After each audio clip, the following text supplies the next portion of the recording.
Sometimes the strongest person is the one who stays calm when everyone else gets angry. Sometimes the bravest heart is the one that refuses to hate, even when hatred feels easy. And sometimes the quietest voice carries the loudest truth.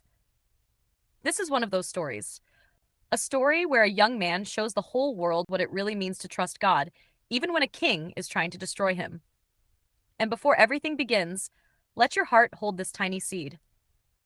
When you choose kindness, even when others choose anger, God stands close to you. David's story with King Saul did not begin with anger or fear. It began with music, soft, sweet music that floated through the halls of a troubled king. King Saul was Israel's first king, tall and strong, chosen by God. But over time, Saul's heart began to change.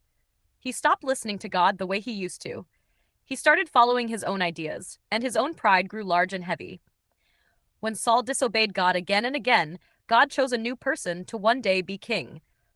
A person with a heart that trusted him fully. That person was David, a young shepherd boy who lived in Bethlehem. David was the youngest among his brothers, the one nobody expected to become great. He spent his days caring for sheep, talking to God, and playing music on his harp while watching over the flock. David's heart was gentle, but it was also courageous. When a lion came to take a sheep, David fought it.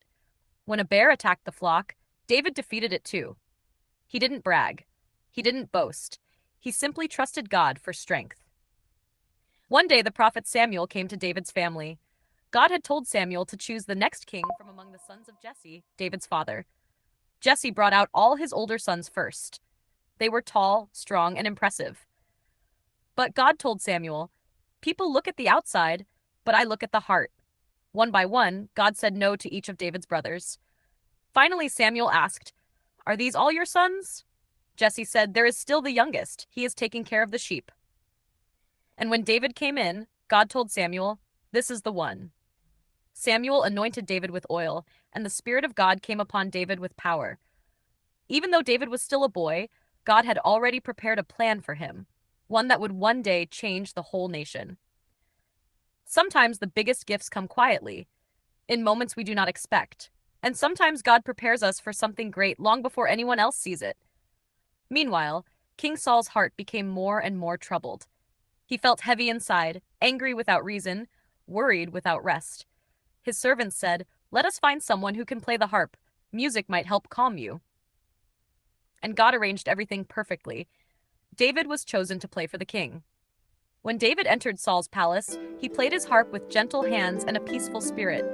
The music lifted Saul's sadness and quieted his troubled thoughts. Saul liked David and even made him one of his armor bearers. David came and went between the palace and his father's house, helping both his family and the king. But one day, everything began to change. The Israelites went to war against the Philistines, and among the Philistines stood a giant named Goliath. Goliath was strong, huge, and loud, and he challenged Israel every day. "Send someone to fight me!"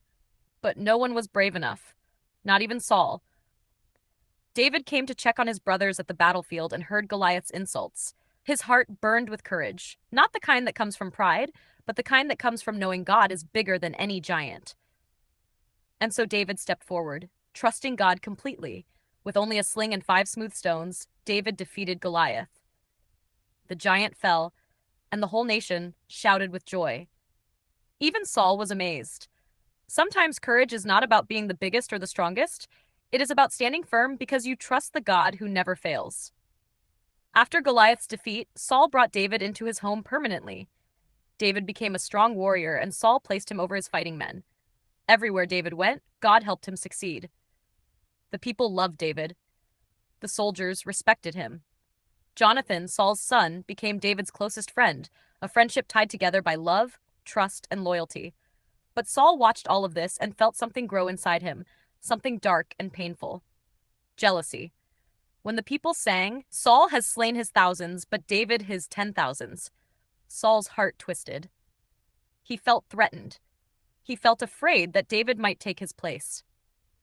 From that moment on, Saul kept a watchful, suspicious eye on David. One day, while David played the harp as he always did, Saul suddenly hurled a spear at him. The spear flew across the room, but David moved quickly and escaped. Saul tried this more than once. Yet David never fought back. He simply stepped away and kept trusting God. It is never weakness to walk away from danger with a peaceful heart. Sometimes the strongest people are those who refuse to harm others, even when they have every reason to. Saul became more and more angry. He sent David to different battles, hoping the enemy would kill him. But God protected David, and David won every fight. The more God helped David, the more fearful Saul became.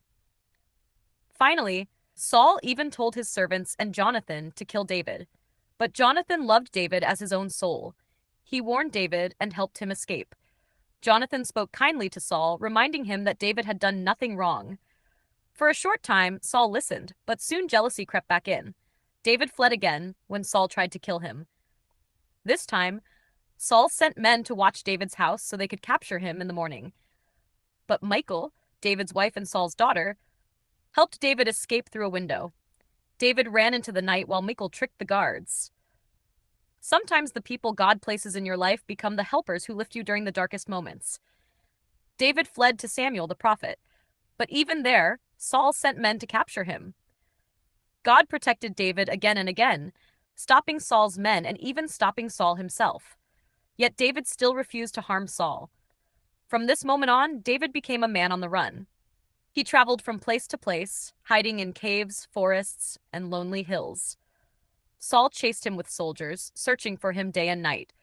But even in hiding, David showed kindness and mercy whenever he could. He comforted people who were sad or afraid. He prayed. He led men who gathered around him. He trusted God instead of fear. And one day, David came face to face with his greatest test, one that showed the whole world what kind of heart he truly had. One night, David was hiding in a cave with his men. The shadows of the rock stretched. Saul, exhausted from chasing David, entered the same cave to rest. Saul did not know David was inside. His soldiers sat nearby, sleeping, tired from the long journey. David's men whispered to him, "This is your chance. The king is right here. You could end your troubles once and for all." But David shook his head. "No," he said. "The Lord forbid that I should harm the Lord's anointed. Let God decide, not me." So David crept quietly and cut a corner of Saul's robe. Then he waited, unseen. In the morning, David called out from a distance, showing Saul the piece of his robe. "Look," David said, "I could have hurt you, but I did not.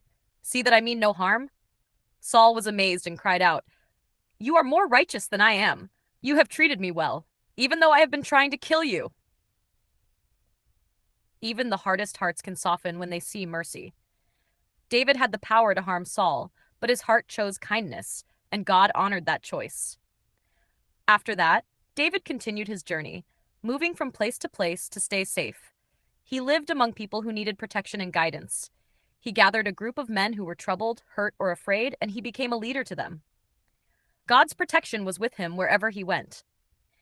David also met Abigail, the wife of a rich and foolish man named Nabal. Nabal had insulted David when David asked for a small gift of food.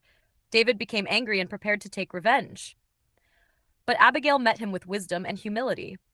She brought food, spoke gently, and reminded David that harming people would not honor God. David listened. He thanked Abigail, and she saved him from doing something he might have regretted. Nabal died soon after, and David later married Abigail. Even in anger, listening to wise words can prevent disaster. God often sends people to guide us when our hearts are too hot or our minds too stubborn. As time went on, Saul continued chasing David. David's men were afraid, but David always encouraged them. He trusted God to protect them. They moved quietly through deserts, hills, and forests. Sometimes Saul's army was close, but somehow God made sure David stayed safe. David's friendship with Jonathan, Saul's son, remained strong. Jonathan loved David deeply and helped him escape whenever Saul tried to harm him. They made a promise to each other before God that they would always be loyal and care for each other. Jonathan even gave David his robe, his sword, his bow, and his belt. Jonathan could have been jealous, but he chose love instead. True friendship celebrates others instead of competing with them. Jonathan's heart was big because he trusted God's plan more than his own pride. Even in these dangerous times, David continued to think of God first. He prayed, he sang songs, and he treated others kindly. When David and his men rescued people who had been captured by enemies, he shared the food and supplies fairly, even with the men too weak to fight. He always remembered that leadership is not about taking, it is about giving. David continued to face difficult situations. Once, when he learned that Saul and his army were camped nearby, he had the opportunity to kill Saul again. Abishai, one of David's men, said, "Here is your chance. Let me strike him down." But David replied, "Do not destroy him. The Lord will strike him down if it is his will. I will not harm the Lord's anointed." David took only Saul's spear and water jug as proof that he could have acted, but chose not to. In the morning, he called out to Saul again. Saul realized that David had spared him a second time and blessed him. Choosing peace, even when anger is easy, shows true strength. After many years of running and hiding, David eventually found a temporary home among the Philistines. He settled in a town called Ziklag. The king of the Philistines, Achish, trusted David and allowed him to live there. But when the Philistine commanders doubted David's loyalty, he was sent back, still trusting God to keep him safe. Even when others doubt us, God's protection is never gone. One day, David returned to Ziklag and discovered the town had been raided. The Amalekites had burned the houses and carried away the women and children. David's men were exhausted and filled with grief. Some even talked of turning against David. But David strengthened himself in the Lord. He prayed, trusted God, and led his men to recover everything. David rescued all the people and returned the plunder. He treated his men fairly, giving to both those who had fought bravely and those who had been too tired. Justice and generosity were part of his heart. Meanwhile, Saul continued to fight battles against Israel's enemies.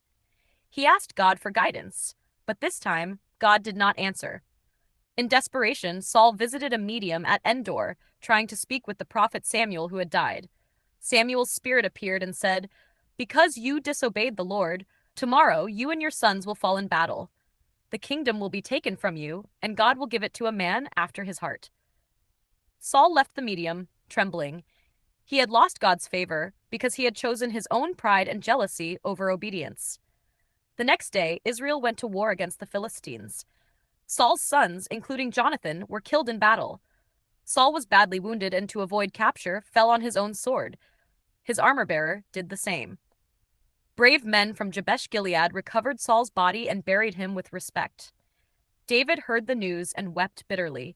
He sang a song mourning Saul and Jonathan, saying, "How the mighty have fallen." Even though Saul had tried to harm him many times, David honored him in death.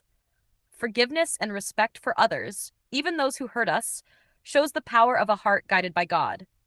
After Saul and Jonathan's deaths, David was no longer a fugitive. God's plan unfolded. David became king, just as God had promised. He ruled with fairness, courage, and faith. He trusted God for wisdom in every decision, and he remembered all the lessons from the years he had been chased and tested. David's life showed that courage is not just about strength, and leadership is not about power alone. True greatness comes from trusting God, showing mercy, being generous, listening to wise voices, and keeping a kind and humble heart. Through danger, music, friendship, battles, and mercy, David never lost his heart. Saul's jealousy and fear led him away from God. David's faith and humility led him to God's favor. And in this story, children can learn that God notices every choice, every act of kindness, and every moment of courage, even when no one else sees. And so, the boy who once watched sheep and played the harp became the greatest king Israel had ever known. He ruled not just with power, but with a heart that loved God, protected the weak, and forgave his enemies. Even today, the story of David and Saul reminds us that no matter how small we feel or how much danger surrounds us, God is always with the heart that trusts him.